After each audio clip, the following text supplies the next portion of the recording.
Hi everyone, it's great to see you. I am outside by Berry White, which is one of my Panicle hydrangeas, and well, yesterday I had a moment of realizing this part of the garden was out of control. And so I just grabbed my little clippers here and went to work. Now, this is not something I would recommend to everyone to run out and do, but I want to tell you what I'm up to. So Berry White is a large panicle. It's going to get to be about 6-7 feet tall and wide, and this is only my third season with it. First season, I planted it in the fall, really tiny. Last season it drooped and I thought, okay, this year I know what I'm going to do. I am going to tie this up better. And there's some peony cages in here, which did keep it upright until the peony cage stopped.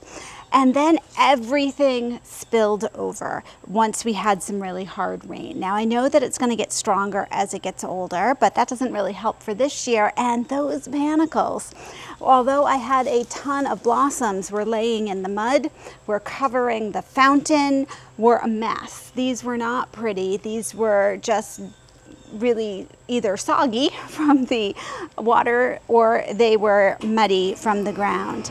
And then I had a whole bunch, believe it or not, the Liliatris here and all these other plants were covered in it and they were dying because they weren't getting any light. So I said, okay, we're just gonna take it back. The flowers that were there were not doing me much good. I left a few over there. Let's try to get this in control. Now, usually we're gonna prune these back in late fall or early spring. Fortunately, those Panicle hydrangeas bloom off of that year's growth. So it is fine to prune them beginning of next year, whenever they're gonna bloom. So I don't have to worry about that, but I have so many branches here. I don't have good airflow. I'm not building up some of them to be stronger. So I wanna take out some of my thinner branches, give it a little more air, get it in control, and then I gotta move some of these things because honestly, it is going to get big. It is, and I love that. That's gonna be awesome. But I need to make sure that I've cleared the area for that. So I'm sort of gonna go in here and I'm gonna find the stiffest branches, and I can tell some are here from last year.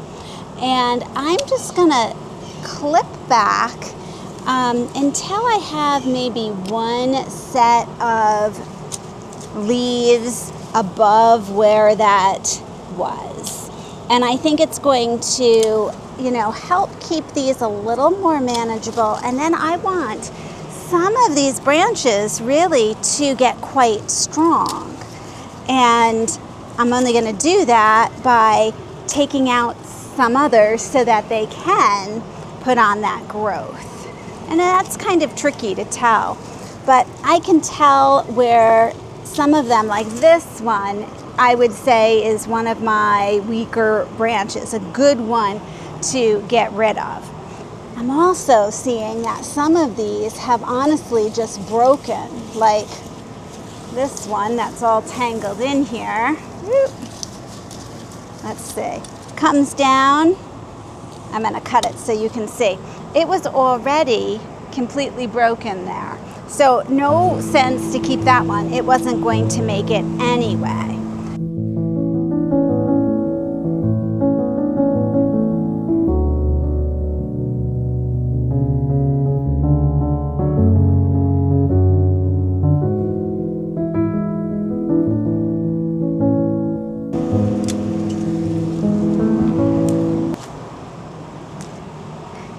Now, one of the other things that I'm doing is keeping in mind that people make standards out of these where they really limb up the bottom. So I'm not worried about taking too much off.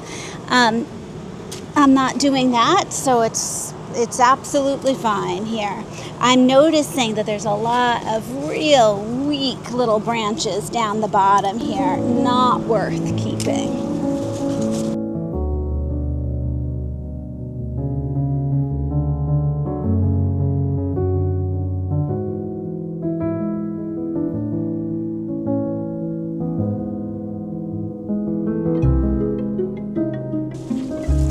any of these are looking good to you, you can of course put them in a vase.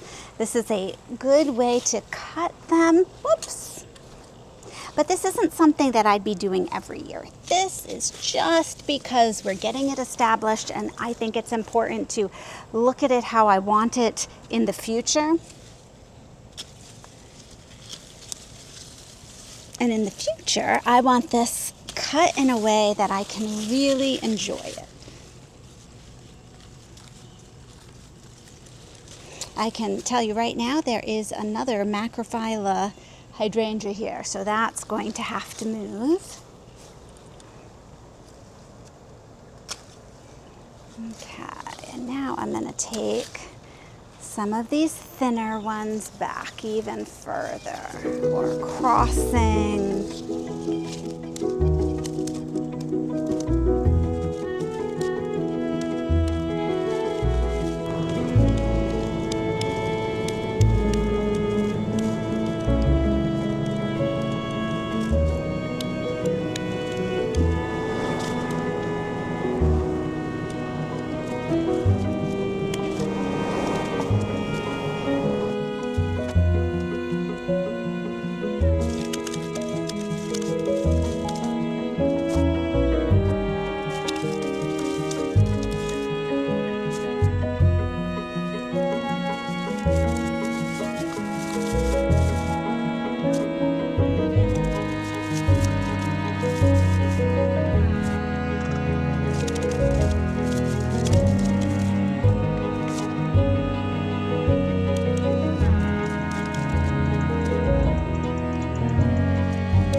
Take a look at berry white paniculata hydrangea now, you can really tell that I've cut it back to those stems that are just the strongest.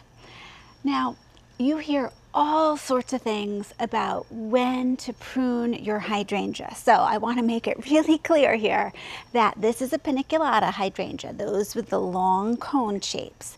They bloom on that year's growth each year. So what I'm doing now doesn't affect the bloom time for next year, which is really good. I wouldn't do this with every single hydrangea out there, but for this variety, I haven't changed the buds that will form next spring. And for me, is this the best time to prune? Probably not. It's best to prune when they're dormant, the paniculatas. So wait till all their leaves have dropped, either in the fall or late winter before they put on those spring buds. However, I needed to rescue those plants that were getting killed underneath it, and I needed to get it in control somewhat so that I have an idea of placement as I work through the rest of this fall. I don't think it's going to kill the bush. It's always a chance when you do something drastic like this that happens. To me, it's worth the risk. So you have to consider yourself, you know, your personality. I know myself, and I know that for me, pruning this particular hydrangea was a good way to go. I have a better sense of what I want to do now. Once it's defoliated, I'm coming back to prune this more. What I really want is to shape this into a vase shape with only 3 or 4 main trunks at the bottom.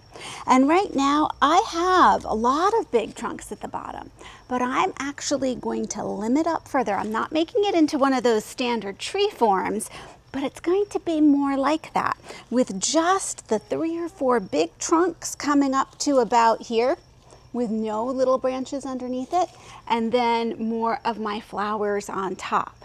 So this is like part 1 of pruning that I'm doing.